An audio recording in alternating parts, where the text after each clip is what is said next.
नमस्कार, मैं हूं दीपाली राणा। आप देख रहे हैं योर मनी, पर्सनल फाइनेंस से जुड़ा हमारा स्पेशल शो जो रोज हम आपके लिए लाते हैं ताकि आपकी हेल्प कर सके बेहतर फाइनेंशियल प्लानिंग करने में, गोल को हासिल करने में। हमारे एक्सपर्ट्स आपको आपके पोर्टफोलियो को लेकर टिप्स देते हैं। आप भी आ सकते हैं योर मनी में अपने क्वेश्चंस पूछने के लिए। शो में शामिल होने का तरीका बेहद आसान है। आप व्हाट्सएप, ईमेल या सोशल मीडिया प्लेटफॉर्म्स के थ्रू कनेक्ट कर सकते हैं। हमारा ईमेल है yourmoney@nw18.com। इसके अलावा आप 7045220000 इस पर अपने क्वेश्चंस भी भेज सकते हैं। हमारा व्हाट्सएप नंबर है। और साथ ही आप कनेक्ट कर सकते हैं फेसबुक, ट्विटर के थ्रू भी। फेसबुक, ट्विटर पर ये शो लाइव जा रहा है, आप देख भी सकते हैं, अपने क्वेश्चंस भी पोस्ट कर सकते हैं #AskAwaz लिखकर। आज हमारे साथ हैं वाइज इन्वेस्ट के CEO हेमंत रुस्तगी, आपके सभी क्वेरीज को आंसर करने के लिए। हेमंत जी नमस्कार, स्वागत है आपका। और आज हेमंत जी से हम बात करेंगे उन तरीकों के बारे में जिनके जरिए जो आपने पर्सनल लोन लिया हुआ है, जिसकी EMI आप चुका रहे हैं, उसको कैसे कम कर सकते हैं। यानी EMI के बोझ को कम करने के लिए किस तरीके की फाइनेंशियल प्लानिंग आपको करनी चाहिए। और ये एक EMI एक ऐसा शब्द है हेमंत जी जो हर किसी की जिंदगी से जुड़ा हुआ है। बहुत सारे लोग इससे परेशान भी हो जाते हैं, बट नेसेसिटी की वजह से करना पड़ता है। तो बेहतर फाइनेंस प्लान करके कैसे आप EMI का बोझ कम कर सकते हैं, ये समझते हैं हेमंत जी से। हेमंत जी बताइए हमारे व्यूअर्स को।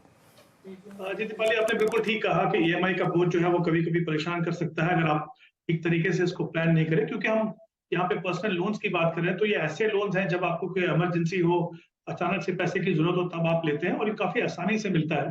तो कई बार ऐसा देखा गया क्योंकि आसानी से मिलता है तो हम जरूरत से ज्यादा लोन ले लेते हैं और फिर EMI का जो बोझ है उसको संभालने में काफी सारी कठिनाई होती है। तो इम्पोर्टेंट है जब भी पर्सनल लोन लें आप ध्यान रखें कि उतना ही अमाउंट लें जितनी आपको जरूरत है, और क्योंकि आपका फोकस जो है वो जल्दी से जल्दी रीपेमेंट के ऊपर होना चाहिए।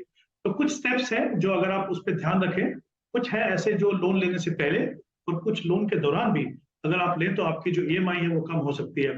सबसे पहले जैसा मैंने कहा कि जो लोन अमाउंट है उसको बहुत ध्यान से चुनिए। ऐसा नहीं है क्योंकि आसानी से मिल रहा है तो आप जितना भी अमाउंट ले लेंगे, क्योंकि जो आप EMI पे करेंगे वो डायरेक्टली प्रोपोर्शनल है कितना आप लोन लेते हैं। तो जितना ज्यादा लोन लेंगे उतनी ज्यादा आपको EMI पे करनी पड़ेगी। दूसरा इंपॉर्टेंट स्टेप ये है कि अपना जो लोन का टेन्योर है उसको जरा ध्यान से चुनिए। वहां पे क्या होता है कि अगर आप ज्यादा लंबा टेन्योर लेंगे तो ये बात सही है कि आपकी EMI है जो कम हो सकती है, लेकिन आप अगर लंबे समय के लिए जाएंगे तो आपको ओवरऑल इंटरेस्ट की पेमेंट आपको थोड़ी ज्यादा करनी पड़ सकती है। तो ये भी आपको ध्यान रखने की जरूरत है। तीसरा ये है कि अपनी EMI के ड्यू डेट्स को कभी मिस मत कीजिए, क्योंकि एक तो उससे आपका क्रेडिट स्कोर तो खराब होगा ही, साथ में जो आपको पेनल्टी पे करनी पड़ेगी वो भी कहीं ना कहीं आपके EMI को बोझ को बढ़ाएगी। तो अगर आप चाहते हैं कि वो आपके रीजनेबल विद इन बजट रहे तो इस चीज के आपको पूरा ध्यान रखना है। चौथा ये है कि लोन लेने से पहले अपनी EMI को देख लीजिए। कभी कभी क्या होता है क्योंकि आसानी से मिलता है, हम जैसा मैंने पहले कहा कुछ भी अमाउंट ले लेते हैं और फिर बाद में उसको पे करना बहुत मुश्किल होता है। आज तो काफी सारे कैलकुलेटर्स अवेलेबल हैं, जिस बैंक से या जिस इंस्टीट्यूशन से आप लोन ले रहे हैं वो भी आपको बता देंगे। आप पहले ये देख लीजिए कि जितना आप लोन ले रहे हैं उसकी जो EMI है वो आपके बजट में बैठती है या नहीं बैठती है। फिर लोन के दौरान अगर आपको लगता है कि आप अपनी EMI के बोझ को कम करना चाहते हैं तो एक स्टेप डाउन EMI होती है उसको भी आप चुन सकते हैं। इसमें क्या होता है कि लोन ड्यूरेशन के इनिशियल पीरियड्स में अगर एक लमसम अमाउंट आप दें अगेंस्ट आपके प्रिंसिपल और इंटरेस्ट के, तो आपकी EMI है वो काफी कम हो सकती है। तो इसके ऊपर ध्यान रखिए। पार्ट पेमेंट करने की कोशिश कीजिए। देखिए, चाहे आप सैलरीड क्लास हो चाहे सेल्फ एम्प्लॉयड हो, अगर आपके पास कोई लमसम आता है, सैलरीड है, अगर आपको बोनस मिलता है, सेल्फ एम्प्लॉयड है तो आपको लगता है तो पैसा आपके पास है, तो कोशिश कीजिए कि उसको आप लोन रीपेमेंट के लिए यूज करें। जो लेंडर्स जो है यूजुअली 12 इंस्टॉलमेंट के बाद आपको अलाउ करते हैं प्री पे करने के लिए। तो जब आप प्री पे करेंगे तो आपकी EMI जो है वहां पे कम हो जाती है। उसके अलावा आप बैलेंस ट्रांसफर लोन के लिए भी ऑप्ट कर सकते हैं। इसका मतलब यह है कि आपका लोन अगर एक बैंक से है तो आप दूसरे बैंक के पास जा सकते हैं जहां पे आपको इंटरेस्ट कम देना है, लेकिन वो करने से पहले आप ध्यान रखिए कि आपके जो अगर कुछ चार्जेस हैं वहां पे उनके ऊपर देख लीजिए कि वाकई में आपको वहां पे कुछ फायदा हो रहा है या नहीं, और जल्दबाजी में ये डिसीजन मत लीजिए। फिर अगर आप एग्जिस्टिंग बैंक से लोन लेते हैं, मान लीजिए जिनके साथ आपका लॉन्ग स्टैंडिंग रिलेशनशिप है और आपकी क्रेडिट रेटिंग जो है अच्छी है, स्कोर अच्छा है आपका, तो डेफिनेटली वहां पे आपको एक अच्छा लोअर इंटरेस्ट पे लोन मिलेगा जिससे आपकी EMI जो है वो कम हो सकती है। उसके अलावा फ्लेक्सी हाइब्रिड लोन्स भी रहते हैं। अगर आपको लगता है कि आप EMI पे करने में प्रॉब्लम हो रही है आपको, तो ये जो लोन्स हैं यहाँ पे आप चुन सकते हैं कि आप पहले सिर्फ इंटरेस्ट पे करेंगे और बाद में आप प्रिंसिपल पे करेंगे, तो उससे भी आपकी ईएमआई कम होती है। और आखिर में मैं कहना चाहूंगा कि अगर आपके पास एक से ज्यादा लोन है, आपको प्रॉब्लम हो रही है उनको रीपे करने में या उसको मॉनिटर करने में, तो कभी कभी, और या आपका कोई क्रेडिट कार्ड लोन हो सकता है जिसमें आप बहुत ज्यादा इंटरेस्ट पे कर रहे हो, तो उसके सामने आप पर्सनल लोन लेके लोन्स को कंसोलिडेट करके और फिर जैसा मैंने कुछ स्टेप बताए वो लेंगे तो आपकी ईएमआई कम हो सकती है। तो ये कुछ कदम है। पहली बात, लोन लेने के समय थोड़ा ध्यान रखिए, उतना ही लोन लेना जितना जरूरत हो। और दूसरा फोकस आपका, जैसे मैंने पहले कहा, होना चाहिए जितना जल्दी हो सके अपने लोन को रीपे करने के लिए। और ये कुछ ऐसे स्टेप्स हैं जो आपकी ईएमआई को कम करने में आपकी मदद कर सकते हैं। ओके, चलिए, तो काफी सारी बातें आपको बताई हैं, कुछ बेसिक बातें लेकिन बहुत इंपॉर्टेंट 10 बातें, इनको फॉलो कीजिए और अपने पर्सनल लोन की ईएमआई की बोझ को कम कीजिए। लेकिन चलिए बिना देरी के क्वेश्चंस को करते हैं शामिल। पहले कॉलर संजय हमारे साथ मौजूद हैं सवाल पूछने के लिए रांची से। संजय जी, गुड इवनिंग, बताइए क्या सवाल है आपका? मेरा सवाल है कि मैं एक रिटायर्ड पर्सन हूँ madam. Good evening madam. Okay, मैं रिटायर्ड पर्सन हूँ, सेंट्रल गवर्नमेंट रिटायर्ड। और मैं एसआईपी जो चल रही है जी, ठीक है जी, 19,000 की एसआईपी कुल चल रही है आपका हमारे पास। आप सवाल पूछिए, क्या पूछना है? मैं पूछना चाहता हूँ, क्या ये प्रेजेंट जो पोर्टफोलियो है ये सही है या इसमें कुछ परिवर्तन करना है, चेंज करना है? और इस इन्वेस्टमेंट को 10 साल तक अगर हम इन्वेस्ट करें तो कितना कॉर्पस एक्युमुलेट होगा मैडम? ठीक है, ठीक है। 10 साल का विजन है, 19,000 की एसआईपी चल रही है, 5,000 ऐड करना चाहते हैं, 61 इयर्स एज है, रिटायर्ड है, तो यानी टोटल एसआईपी हो जाएगी 24,000 की। अब 19,000 की जो एसआईपी चल रही है, 3 सवाल इनके। पहली चीज, जो 19,000 की एसआईपी चल रही है ये फंड सही है या कुछ बदलाव की जरूरत है? दूसरा सवाल, 5,000 एडिशनल जो डालने हैं वो कहाँ डालें? और तीसरा सवाल, 10 साल में कितना एक्यूमुलेशन कर लेंगे? फंड्स में इनके बता दूं तो इनके पास है ICC prudential blue chip, axis blue chip, axis mid cap, Canara Robeco blue chip, SBI small cap, HDFC mid cap opportunities, मेरी एसेट इमर्जिंग ब्लू चिप, मेरी एसेट लार्ज कैप, पारंपरिक फ्लेक्सी कैप। यानी 9 फंड्स हैं इनके पास 19,000 के लिए। 1,000 से 2,500 की इनकी एसआईपी अलग अलग फंड्स में चल रही है। क्या सजेशन हेमंत जी इनके तीनों सवालों पर? देखिए दीपाली, पहले देखते हैं, जैसा उन्होंने कहा कि 19,000 की एसआईपी है, 5,000 रुपए से और बढ़ाना चाहते हैं, और 10 साल अगर ये 24,000 की एसआईपी कंटिन्यू करते हैं, 12% का रिटर्न अगर हम मान के चलें तो 56 लाख के करीब इनका कॉर्पस बन पाएगा। तो पहला तो ये, जैसा उन्होंने पूछा था कि कितना कॉर्पस बनेगा, अब देखते हैं कि इनकी जो एक्जिस्टिंग इन्वेस्टमेंट है उसमें क्या बदलाव करने की जरूरत है। इनके पास 9 फंड है, तो थोड़ा सा कंसोलिडेशन हो जाए, और क्योंकि उससे क्या होता है कि आप ओवरलैप या फिर जो अंडर परफॉर्मिंग फंड है वो आपके पोर्टफोलियो से निकल जाते हैं। इनके पास 4 लार्ज कैप फंड्स हैं। लार्ज कैप फंड, जैसा हम जानते हैं कि टॉप 100 कंपनीज मार्केट कैप के हिसाब से इन्वेस्ट करते हैं, तो काफी ज्यादा ओवरलैप है वहां पे, कुछ ज्यादा फायदा उसमें नहीं होने वाला उनको। तो मुझे लगता है एक ही लार्ज कैप फंड रखें यहाँ पे, आईसीआईसीआई ब्लू चिप, जहाँ पे वो 1,000 रुपए इन्वेस्ट करें और बाकी 6,000 की एसआईपी को बंद करें। इस 6,000 में से 4,000 ये ऐड कर सकते हैं आईसीआईसीआई ब्लू चिप में, और 2,000 इनके पास एक फ्लेक्सी कैप फंड है जो काफी अच्छा फंड है, पारंपरिक फ्लेक्सी कैप फंड, वहां पे अगर वो ऐड कर दें तो ये चेंजेस हो जाएंगे। उसके अलावा कुछ और बदलाव की जरूरत है मुझे लगता है। जैसे मेरे asset emerging blue chip fund है उनके पास, उसके सामने वो Motilal Oswal large and mid cap देखें तो मुझे लगता है वो बेहतर ऑप्शन होगी। 2 मिड कैप फंड है इनके पास, तो मैं चाहूंगा कि एक मिड कैप फंड में एसआईपी को बंद करें, जैसे एक्सेस मिड कैप फंड जो है उसके सामने कोटक इक्विटी अपॉर्चुनिटी अगर ले तो वो बेहतर होगा। अब देखते हैं कि इनको जो 5,000 इन्वेस्ट करना है वो कहाँ पे करना है। एक मल्टी कैप फंड अपने पोर्टफोलियो में शामिल कीजिए जो निप्पॉन इंडिया मल्टी कैप हो सकता है, यहाँ पे आप 4,000 रुपए इन्वेस्ट करेंगे, और जो बाकी 1,000 है जो हमने अभी पहले बात की कि Motilal Oswal large and mid cap, उसके अंदर ऐड करें तो 2,500 मिरई का और 1,000 ये एडिशनल अमाउंट, यानी 3,500 इनको मोतीलाल ओसवाल के लार्ज एंड मिड में इन्वेस्ट करना है। तो इस तरीके से पोर्टफोलियो थोड़ा कंसोलिडेशन होगा, तीनों सेगमेंट में जो एक्सपोजर इनको चाहिए वो, क्योंकि 10 साल का समय है, और जैसा मैंने कहा अगर ये कंटिन्यू करते हैं 10 साल तो करीब 56 लाख का कॉर्पस बन पाएंगे। ओके, चलिए, तो आपके पोर्टफोलियो को लेकर सजेशंस दिए गए हैं, थोड़े बदलाव पोर्टफोलियो में करने की जरूरत है, ज्यादा फंड्स रखने की जरूरत नहीं है। आप Nippon India multi cap, Motilal Oswal large and mid cap, Kotak equity opportunities, ये फंड्स तो ऐड कर सकते हैं अपने पोर्टफोलियो में क्योंकि ये नहीं है। आप 4000 डालिए निपॉन इंडिया मल्टी कैप में, Motilal Oswal large and mid cap में 3500, कोटक इक्विटी में 2000। Axis blue chip, Canara Robeco blue chip, Mirae asset large cap से आपको निकलने की सलाह है। आईसीसी प्रूडेंशियल ब्लू चिप में 4000 की एसआईपी कीजिए, पराग पारिक फ्लेक्सी कैप में 2000 की एसआईपी बढ़ाइए और मेरे एसेट इमर्जिंग से Motilal Oswal large mid cap में आप स्विच कीजिए। एचडीएफसी मिड कैप अपॉर्चुनिटीज में आप बने रह सकते हैं, यानी टोटल एसआईपी अमाउंट से आप 10 साल में 50 लाख का कॉर्पस एक्यूमुलेट कर लेंगे अंदाजन, अगर ये बदलाव आप पोर्टफोलियो में करते हैं। बात करते हैं प्रमोद से, पुणे से हमारे साथ कनेक्टेड हैं। प्रमोद जी नमस्कार, बताइए क्या सवाल है आपका? नमस्कार मैडम, मैंने अपना पोर्टफोलियो आपको भेजा हुआ है मैडम। तो मेरा कहना था कि मेरे पास 2 मल्टी कैप है, तो एचडीएफसी और निपॉन का, दोनों रखूं या कोई एक बंद करूं? और दूसरा सवाल था कि आईसीआईसीआई फ्लेक्सी कैप कैसा फंड है मैडम?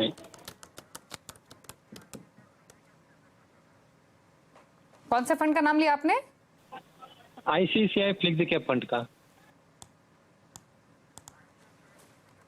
अच्छा, आईसीआईसीआई फ्लेक्सी कैप। अच्छा, एक चीज बताइए, आपने हमें डिटेल भेजी थी 25 साल में 5 करोड़ का टारगेट, और जो फिलहाल आपके पास फंड्स हैं वो 6 फंड शामिल है, जिनमें आप 3500, 4000, 5000 के एसआईपी कर रहे हैं, 3 लाख पोर्टफोलियो की वैल्यू। क्या ये नंबर सही है जो मैंने जस्ट मेंशन किए? हाँ बराबर सही है मैडम ये। ठीक है, अब हेमंत जी की सलाह ले लेते हैं फिर। तो हेमंत जी, 23,000 रुपए की एसआईपी चल रही है, 3 लाख पोर्टफोलियो की वैल्यू हो चुकी है।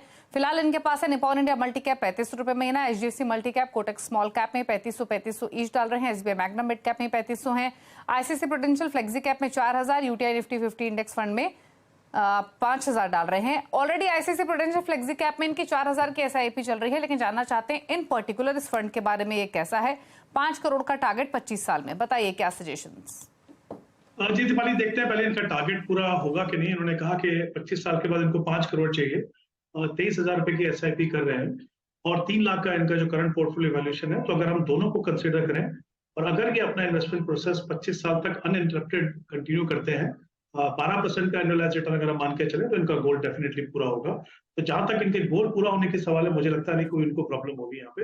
एक चीज मैं यहाँ पे और ऐड करना चाहूंगा, क्योंकि 25 साल का समय है, तो इनके पास समय काफी है। इनको कोशिश करनी चाहिए कि आगे जाके भी अगर अपना एसआईपी का अमाउंट बढ़ा सके तो बेहतर होगा, और बड़ा कॉर्पस बनेगा। कभी कभी क्या होता है, हम एक टारगेट लेके चलते हैं, थोड़ा सा एनालाइज करना मुश्किल होता है कि वो वाकई में टारगेट सही है कि नहीं। अगर आपके पास मौका हो, अगर आपके पास अपॉर्चुनिटीज हो, तो आप अपनी एसआईपी अमाउंट को बढ़ाइए, मुझे लगता है वो बिल्कुल सही रहेगा। दूसरा, इन्होंने कहा कि इनके पास 2 मल्टी कैप है, दोनों रखें कि नहीं। मल्टी कैप फंड का फायदा ये है कि तीनों जो सेगमेंट है, मार्केट सेगमेंट, उनमें मिनिमम 25% इन्वेस्टमेंट रहती है। तो मुझे लगता है दोनों मल्टी कैप फंड ठीक है, आप रख सकते हैं। आईसीआईसीआई फ्लेक्सी कैप भी एक अच्छा फंड है, आप उसको कंटिन्यू कर सकते हैं। मेरे हिसाब से सिर्फ आपको एक पोर्टफोलियो में बदलाव करना है। आपके पास एक मिड कैप फंड है, एसबीआई मिड कैप फंड, उसके सामने अगर आप Motilal Oswal mid cap fund को कंसिडर करें, तो मुझे लगता है वहां पे आपको थोड़ी बेटर परफॉर्मेंस मिल सकती है ओवर ए लॉन्गर पीरियड। तो एक बदलाव, बाकी फंड्स आपके सही है, बट जैसा मैंने कहा, आपको अपने इस प्रोसेस को अनइंटरप्टेडली यानी बिना रुकावट के कंटिन्यू करना है अपने टारगेट तक पहुंचने के लिए। ओके, चलिए, तो लक्ष्य तो संभव है और एक बदलाव सजेस्ट किया गया, एसबीआई मैग्नम से आप मोतीलाल ओसवाल मिड कैप में स्विच करें, बाकी इन्वेस्टेड रहिए, लक्ष्य आप हासिल कर लेंगे। लोकेश कुमार से बातचीत करते हैं, गाजियाबाद से कनेक्टेड है हमारे साथ। लोकेश जी नमस्कार, बताइए क्या सवाल है आपका? मैम मेरे पास 3 एसआईपी है, bank of India small cap fund, Mirae asset Nifty manufacturing ETF fund, HSBC multi cap. तो इनमें मेरी 5,500 की एसआईपी है। तो मेरा टारगेट है अगले 15 साल में अगर मुझे 1 करोड़ करना हो तो कितना मनी मैं और इन्वेस्ट कर सकता हूँ, और अगर इन्हीं से मैं कर रहा हूँ तो मेरा कितना अमाउंट बन सकता है?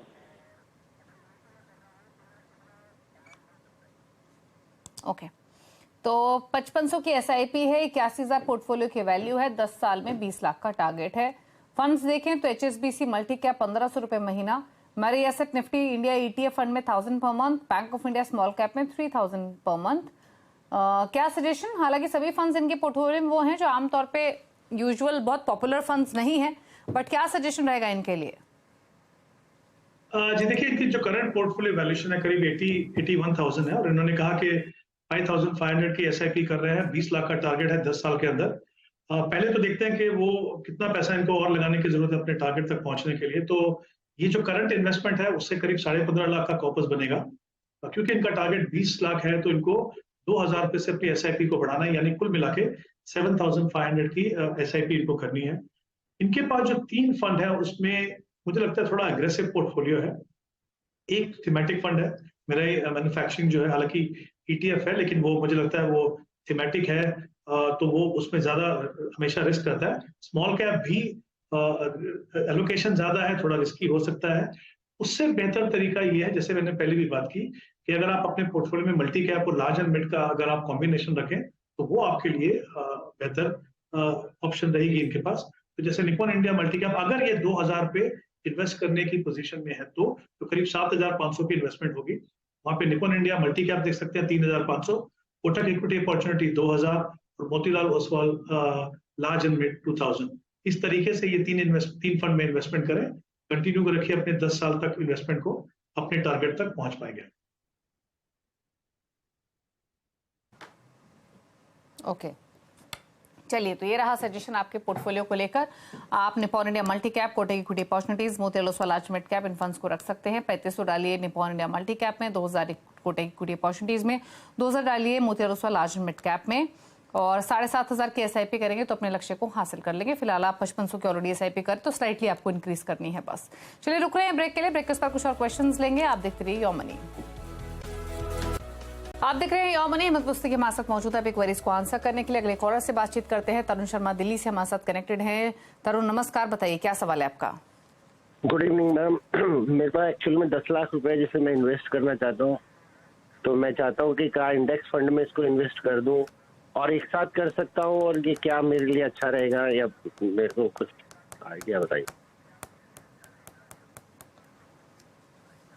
ओके 10 साल के लिए इन्वेस्ट करना चाहते हैं, 10 लाख का इन्वेस्टमेंट 15 ईयर्स के लिए करना चाहते हैं, लमसम इन्वेस्टमेंट करना है।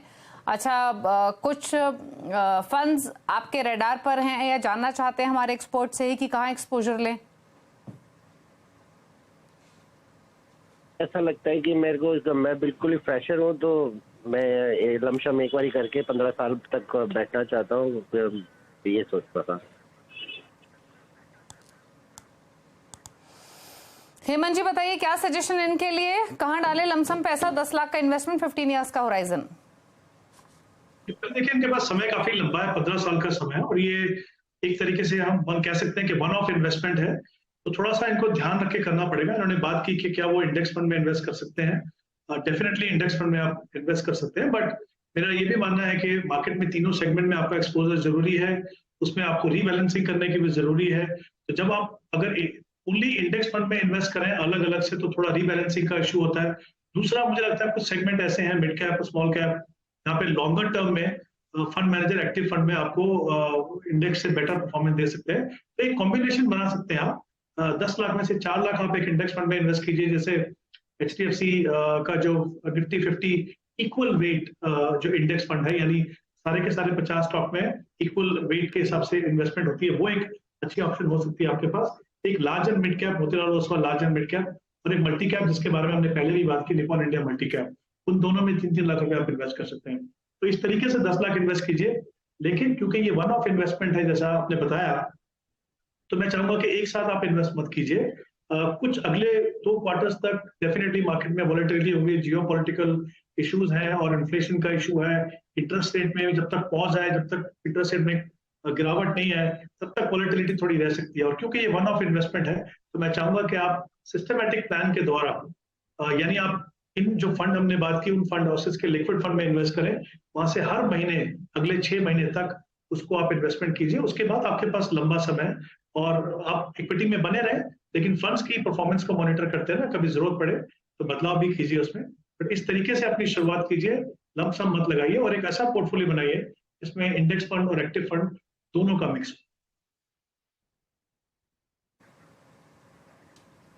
हो। ओके तो चलिए, ये सजेशन है आपके लिए। HDFC Nifty 50 equal weight index fund, Motilal large and mid cap, Nippon India multi cap, 6 महीने तक सिस्टमैटिक ट्रांसफर प्लान के थ्रू इस लमसम अमाउंट में से पैसा डालते रहें धीरे धीरे। लमसम एक साथ इस समय मार्केट में मत डालिए, ये सजेशन है। सवाल लेते हैं, कुलदीप का ईमेल के थ्रू भेजा है कुवैत से। 41 साल इनकी उम्र है, 12,000 की SIP चल रही है, 2 लाख का लमसम इन्वेस्टमेंट करना चाहते हैं, सालाना स्टेप अप भी करने के बारे में सोच रहे हैं। टारगेट है इनका 6 इयर्स में 50 लाख, 10 इयर्स में 1.2 करोड़, 20 इयर्स में 2 करोड़। फंड्स देखें तो DSP small and mid cap में 2000 रुपए महीना, कोटक फ्लेक्सी कैप में 2500 रुपए महीना, एसबीआई ब्लू चिप में 3000 रुपए महीना, मेरिस्ट इमर्जिंग ब्लू चिप में 2500 रुपए महीना और एचडीएफसी बैलेंस एडवांटेज फंड में 2000 रुपए महीना। क्या सजेशन रहेगा इनके लिए? दीपाली देखिए, इन्होंने एक अच्छी चीज की है कि उन्होंने इन्वेस्टमेंट शुरू की है, इन्होंने अपने गोल्स को भी डिफाइन किया, टाइम होराइजन भी दिया है, जो एक सही तरीका है अपने इन्वेस्टमेंट प्रोसेस को शुरू करने के लिए। पर मुझे लगता है जिस तरह की वो इन्वेस्टमेंट कर रहे हैं और जितनी इनको करने की जरूरत है, में काफी बड़ा गैप है। हम हमेशा कहते हैं आपके जो गोल्स हैं वो थोड़े रियलिस्टिक होना चाहिए। तो अगर आप देख लें इनकी जो करंट इन्वेस्टमेंट है, प्लस जैसा उन्होंने कहा कि वो 2 लाख की लमसम इन्वेस्ट कर सकते हैं, उन दोनों को भी अगर मैं कंसिडर करूं तो बच्चे के एजुकेशन के लिए इनको करीब करीब 40,000 रुपए महीने की इन्वेस्टमेंट करने की जरूरत है। फिर बच्चों की जो मैरिज के लिए जिन्होंने टारगेट रखा है 1.2 करोड़, वहां पे उनको करीब करीब 50,000 की इन्वेस्टमेंट करनी है। और अपने रिटायरमेंट के लिए जो 2 करोड़ का टारगेट है, वहां पे 20,000 की इन्वेस्टमेंट करनी है। अभी इनकी करंट इन्वेस्टमेंट जो है सिर्फ 12,000 है। हमारे पास और डिटेल नहीं है कि इनके अलावा कोई और इन्वेस्टमेंट इनकी है कि नहीं। तो जैसा मैंने पहले कहा, मुझे लगता है इस समय पे ये गोल्स थोड़े अनरियलिस्टिक हैं। शायद इनको अपने गोल्स को दोबारा देखने की जरूरत है, या फिर अगर ये हमें अपनी और कोई इन्वेस्टमेंट है उसकी डिटेल भेजें और साथ ही ये भी बताएं कि इनकी क्षमता कितनी, कैपेसिटी कितनी है एसआईपी को बढ़ाने की, तब शायद इनको हम बेहतर तरीके से मदद कर पाएंगे। ओके, चलिए, तो ये स्ट्रैटेजी आपको बताई गई है और क्या स्ट्रैटेजी आपको अपनानी है वो क्विकली आपको बताई हेमंत जी ने आपके पोर्टफोलियो को लेकर। एसआईपी अमाउंट डेफिनेटली आपको थोड़ा सा इंक्रीज करना पड़ेगा अलग अलग गोल्स को पूरा करने के लिए। चलिए, आप पूछ लेते हैं हेमंत जी के टॉप 4 फंड, स्पेशल व्यूअर्स के लिए जो हेमंत जी की चॉइस के साथ अपना पोर्टफोलियो क्रिएट करना चाहते हैं। बताइए आपके टॉप 4 फंड्स कौन से हैं हेमंत जी? जी दीपाली, 4 फंड अगर मुझे देने हैं तो मैं एक multi cap fund, Nippon India multi cap, जिसकी हमने शो में बात की, और बाकी 3 जो फंड है वो large and mid cap category के हैं। Kotak equity opportunity fund, Motilal Oswal large and mid cap और HDFC large and mid cap. ये 4 फंड है जिनसे एग्जिस्टिंग इन्वेस्टर भी कंसीडर कर सकते हैं और जो नए निवेशक जो अपनी पोर्टफोलियो की शुरुआत करना चाहते हैं वो भी इनमें से कुछ फंड को कंसीडर कर सकते हैं। तो Nippon India multi cap, Kotak equity opportunities, HDFC large and mid cap, Motilal Oswal large and mid cap, ये फंड्स हैं टॉप 4 चॉइसेस हेमंत जी की ओर से। थैंक यू हेमंत जी आने के लिए शो में, सभी क्वेरीज को आंसर करने के लिए शुक्रिया आपका। इसी के साथ योर मनी में तो इतना ही। ब्रेक के उस पार भी खबरें जारी है CNBC आवाज पर। नमस्कार।